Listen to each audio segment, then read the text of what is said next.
नमस्कार दोस्तों, स्वागत है आपका हमारे इस वीडियो में। भारत में सर्व शिक्षा अभियान कब से आरंभ हुआ? तो 2001, 2014, 2020, 2007 से। तो इसमें ऑप्शन सही होगा सन 2001। ऑप्शन ए सही होगा। तो इसके बारे में बात करते हैं दोस्तों। भारत में सर्व शिक्षा अभियान यस से 2001 में शुरू किया गया था, जिसका उद्देश्य 6 से 14 वर्ष के सभी बच्चों को मुफ्त और अनिवार्य शिक्षा प्रदान करना था और इसे अटल बिहारी वाजपेयी कार्यकाल में शुरू किया गया था। यह शिक्षा के सार्वभौमिक प्रमुख सरकारी कार्यक्रम है, जिसमें 86वें संविधान संशोधन द्वारा निर्देशित किया गया था। तो इसकी शुरुआत की बात की जाए तो यह 2001 में शुरू हुआ था और इसका उद्देश्य 6 से 14 वर्ष के बच्चों को मुफ्त शिक्षा देना है। यमाचार्य द्वारा शुरू किया गया है। पृष्ठभूमि इसकी है जिला प्राथमिक शिक्षा कार्यक्रम के बाद 1993-94 शुरू किया गया था। यह शिक्षा क्षेत्र में सबसे बड़ा कदम अब तक का माना गया है। अगले क्वेश्चन की बात करते हैं दोस्तों। तो अगला क्वेश्चन होगा कि किस फसलों का ऊँट कहा जाता है? बाजरा, कोदो, ज्वार, रागी। तो इसमें ऑप्शन सही होगा ज्वार। ऑप्शन इसमें ज्वार सही होगा। तो बात करते हैं इसके बारे में। ज्वार की फसल को फसलों का ऊँट कहा जाता है क्योंकि इसमें सूखे, गर्मी, कम पानी में उगने की क्षमता होती है, सहन कर सकते हैं, अद्भुत क्षमता होती है। वैसे ठीक ऊँट रेगिस्तान में मुश्किल परिस्थितियों से, तो ये जो है ये फसल जो है ऊँट से इसकी रचना की गई है। ऊँट जैसे रेगिस्तान में जिंदा रह सकता है, वैसे यह भी सूखे और लंबे अवधि तक जिंदा मतलब सही से रह सकता है और इसको किसी प्रकार की समस्याएं नहीं होगा। जैसे ऊँट रह सकता है वैसे यह भी रह सकता है, इसलिए ऑप्शन बी सही होगा। आगे देखते हैं। जून 2025 में किस देश ने अपने 2 बच्चों की नीति को समाप्त कर दिया? तो बात करते हैं। Option A Vietnam, B Japan, C Bharat, D Australia. तो ऑप्शन ए सही होगा। क्या सही होगा इसमें? ऑप्शन ए सही होगा। तो यह क्या है?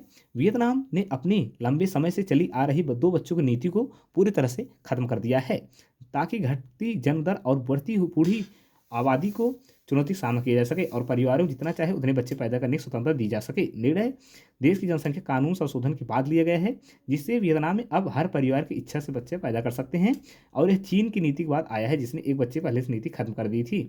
तो बात की जाए तो वियतनाम ने अब 2 बच्चों की नीति मतलब खत्म कर दी, अब चाहे इतना बच्चा पैदा कर सकते हैं। रीजन भी बताया गया।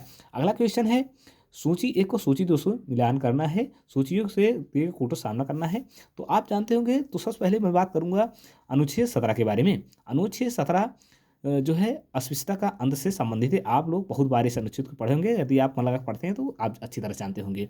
अनुच्छेद 18 का संबंध है उपाधियों का अंत से, जबकि 51 का संबंध है मूल कर्तव्य से और 14 का संबंध है विधिक समानता से। तो आप सीधा सीधा सी का 3 का देखिए किसमें मिल रहा है, सी का 3 इसमें मिल रहा है और इसमें मिल रहा है। इसी दोनों में से एक सही होगा, बी या तो डी में से एक सही होगा।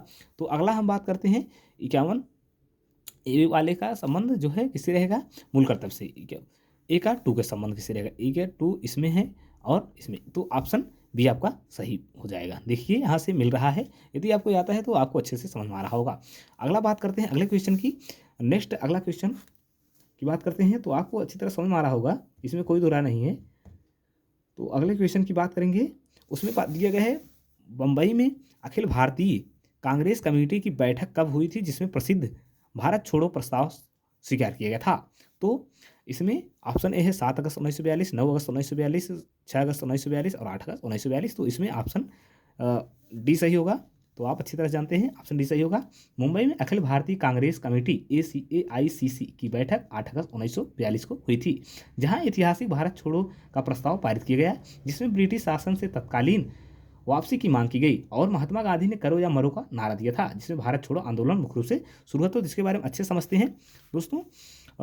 8 अगस्त 1942 को बॉम्बे अब मुंबई ग्वालियर टैंक में शुरू किया गया था। इस बैठक में भारत छोड़ो का प्रस्ताव स्वीकार कर लिया गया था, जिससे भारत की आज़ादी के लिए बड़े पैमाने पर जन आंदोलन की शुरुआत हो गई थी। इसमें महात्मा गांधी ने करो या मरो का नारा दिया था। पृष्ठभूमि किस मिशन की विफलता और ब्रिटिश सरकार के बढ़ते असंतोष कारण यह शुरू किया था? तो ऑप्शन डी सही होगा।